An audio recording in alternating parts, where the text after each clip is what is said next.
MR Limited is having the following capital structure which is considered to be optimum as on 31st March 2022. Equity share capital 8 lakh, preference share capital 50,000 और debenture 1,50,000। ऊपर लिखा हुआ है कि जो अपना capital structure है वो ऑप्टिमम है। अभी हमारी टोटल कैपिटल इन तीनों की टोटल होती है 10 लाख।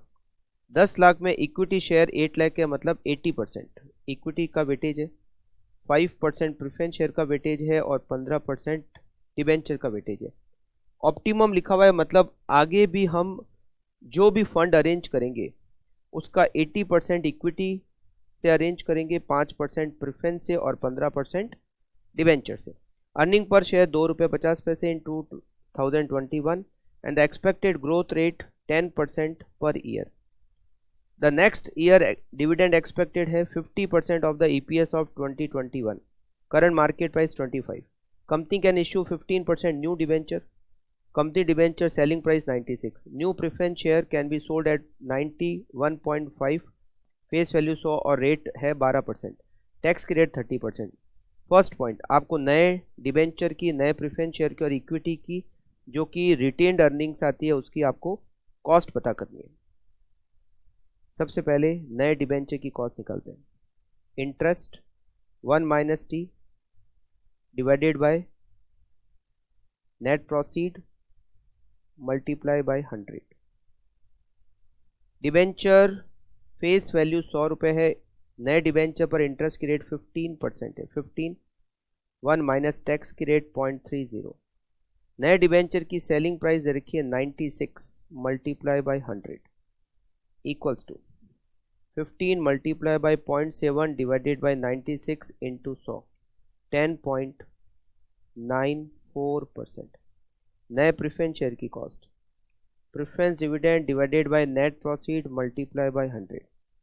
नए प्रेफरेंस शेयर पर डिविडेंड की रेट 12% है, 100 रुपये फेस वैल्यू है तो डिविडेंड हो गया 12। Net proceed is 91.50 multiply by 100, 12 divided by 91.5 into 100 equals to 13.11%।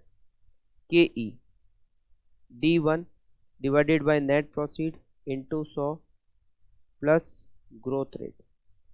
Next expected dividend per share हमें दे रखा है EPS 2021 के 50%। 2021 का EPS है 2.5, इसका 50% होता है 1.25।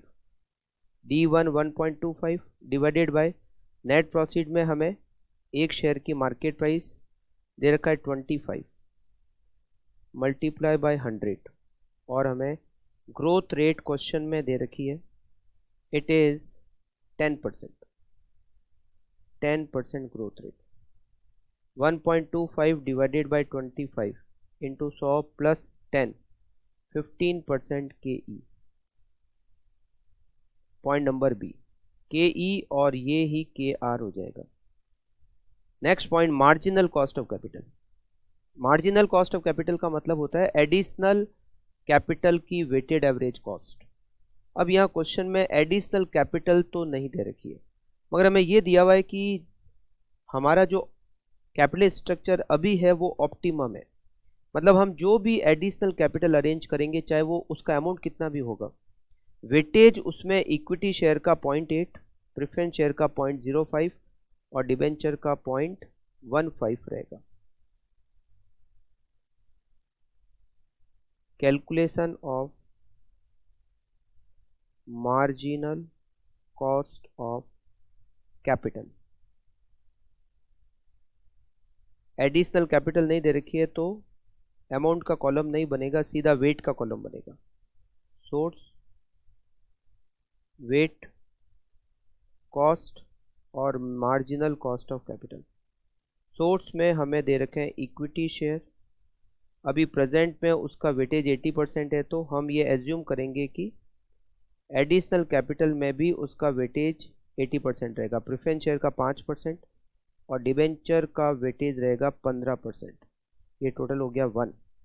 इक्विटी की जो कॉस्ट है जो कि रिजर्व से आ रही है वो 15%, प्रेफरेंस की कॉस्ट है 13.11% और डिबेंचर की कॉस्ट है 10.94%। Marginal cost 12%, 0.05 multiplied by 13.11 equals to 0.66%, 0.15 multiplied by 10.94, 1.64%. 12 plus 0.66 plus 1.64 equals to 14.30%. एक और पॉइंट है इसमें, how much can be spend for capital investment before sale of new equity share assuming that retained earning available for next year investment are 50% of 2021 earning. देखिए, equity का जो पैसा होता है वो टोटल इन्वेस्टमेंट का 80% होता है। अब इक्विटी का जो पैसा होता है वो कंपनी में दो तरह से होता है, एक होता है इक्विटी शेयर कैपिटल और एक होता है reserve and surplus. Reserve and surplus भी है तो पैसा इक्विटी शेयर होल्डर का ही। अब ये कह रहा है कि अगर हमारे पास रिटेन्ड अर्निंग अवेलेबल है, कितनी अवेलेबल है, रिटेन्ड अर्निंग्स अवेलेबल 21 में जो प्रॉफिट हुआ उसके 50% के बराबर। 21 में कितना प्रॉफिट हुआ, 21 में अर्निंग पर शेयर 2.5 रुपये और नंबर ऑफ शेयर 50,000 है, तो 50,000 मल्टीप्लाई बाय 2.5 रुपये इसके 50% के बराबर। 50,000 इंटू 2.5 मल्टीप्लाई बाय 50%। हमारे पास रिजर्व एंड सरप्लस अवेलेबल है 62,500। ये पैसा किसका है, इक्विटी शेयर होल्डर का। और इक्विटी शेयर होल्डर का फंड टोटल इन्वेस्टमेंट का 80% होता है। तो अगर हमारे पास इक्विटी शेयर होल्डर का फंड अवेलेबल है 62,500 जो कि टोटल इन्वेस्टमेंट का हमेशा 80% होता है, तो हम इस फंड को, ये रिजर्व एंड सरप्लस को यूज़ करके टोटल कितना इन्वेस्टमेंट कर सकते हैं। 62,500 is 80% of total investment. 62,500 divided by 80%, हम 78,125 इन्वेस्टमेंट कर सकते हैं और इसके लिए हमें इक्विटी शेयर इशू करने की ज़रूरत नहीं है।